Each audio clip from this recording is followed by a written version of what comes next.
Olá a todos, este é o canal de vídeo do Instituto Newton Sebraga e estamos abrindo um vídeo a mais da nossa sessão de dúvidas, em que procuramos responder as dúvidas dos nossos seguidores, aquelas que são enviadas por e-mail ou de outras formas, desde que cheguem até nós.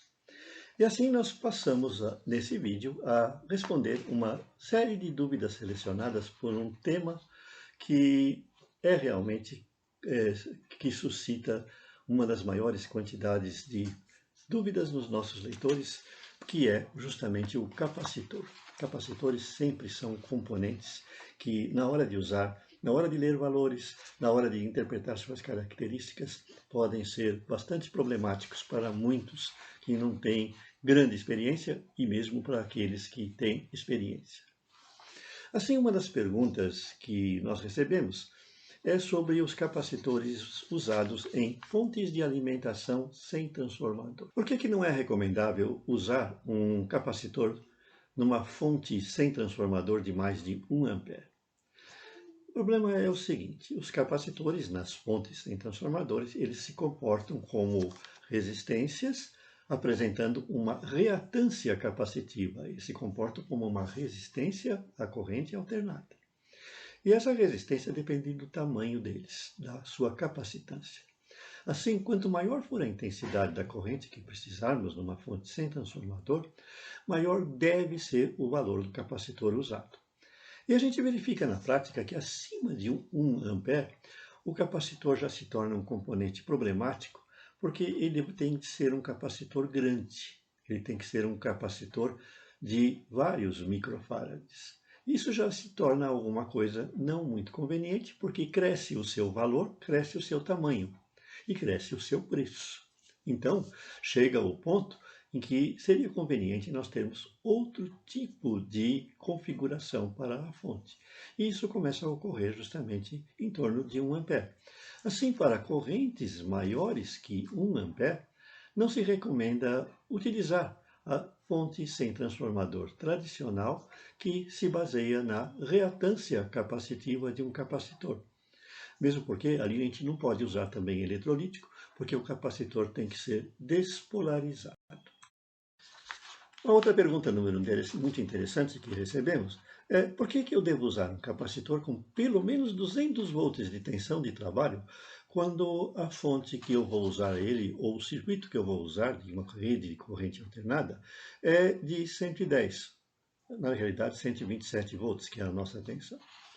O que ocorre é que esse valor 110 ou 127 volts não é o valor de pico, é o valor RMS. Vocês sabem que nós aprendemos que a tensão alternada ela faz uma senoide. E o valor que a gente especifica é um valor eficaz, é um valor RMS. Então, quando o valor RMS é 110 volts, por exemplo, o pico atinge valores maiores. Ele pode chegar a mais de 150 volts. Então, na realidade, quando um capacitor ligado a um circuito de uma rede de corrente alternada carrega e descarrega, ele vai carregar e descarregar com a tensão de pico, e esse valor pode chegar a mais de 150 volts. Então não é conveniente você usar um capacitor de valor menor. Além disso, a gente tem que dar uma tolerância, porque podem vir surtos nessa rede de energia. Na hora que vem a senoide, ela pode ter alguns picos, que são gerados, por exemplo, quando um motor é ligado, quando ocorre a queda de um raio num poste próximo, e se houver um capacitor que não resista a esses valores de pico, ele pode sofrer dano, ele pode queimar, porque o seu dielétrico será furado.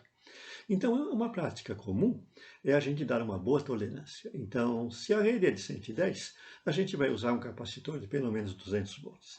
Se a rede é de 220, eu digo que a gente pode usar um capacitor de 380, 400 volts ou até um pouquinho mais. Tudo isso aí vai garantir que ele funcione perfeitamente.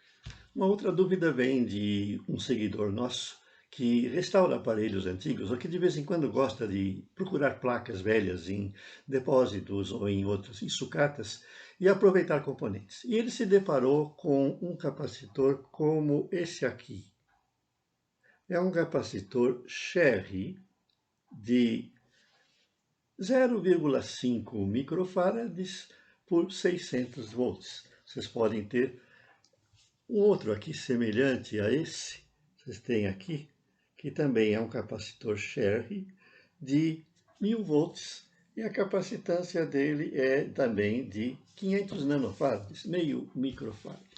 E ele nos pergunta, esse capacitor é polarizado? Como é que eu uso esse capacitor? Como é que eu testo? Na realidade, ele é um capacitor a óleo. É uma tecnologia antiga que se usava para fazer capacitores, porque o óleo é um isolante com boas propriedades dielétricas. Então, eles fabricavam esse capacitor antigo enrolando folhas de papel embebidas em óleo entre duas folhas de metal e faziam um rolo que, pelo tamanho das folhas e pela sua área, elas determinavam a capacitância. Olha só o tamanho de um capacitor de 470 NF, 0,5 microfarads aproximadamente, usando essa tecnologia. Ele é um capacitor grande. E ele não era polarizado. Ele não era polarizado, porque tanto faz você ligar o polo de outro, mas em alguns tipos você encontrava uma faixa indicando o lado da armadura que ficava de fora, porque ela poderia ser ligada ao terra servindo de blindagem. Então, nos circuitos de sinais, isso era interessante.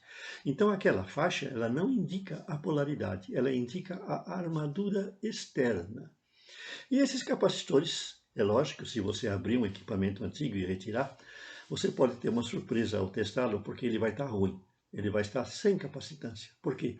Com o passar dos anos, o óleo evapora. Então, ele deixa de ter as suas propriedades dielétricas. São capacitores que acabam perdendo a capacitância. E é lógico, vai se deteriorar e podem aparecer outros defeitos, como até curtos entre as armaduras, se aquele papel embebido em óleo também se estragar. Então, quando você for restaurar um equipamento antigo, ou se você tem esse tipo de capacitor na sua coleção, como eu tenho, que é para mostrar para os nossos seguidores, você deve, ao restaurar o equipamento, substituí-los por um tipo moderno que tem características muito semelhantes e que, portanto, vai funcionar bem, que é o capacitor de poliéster.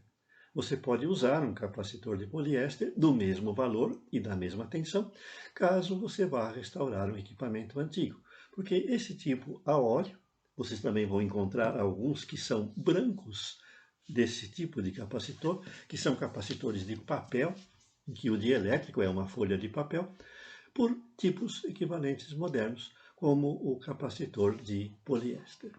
Essas dúvidas que eu apresentei hoje em nosso vídeo, você vai encontrar lá no nosso site sobre o número 133, 138 e 442. Até mais!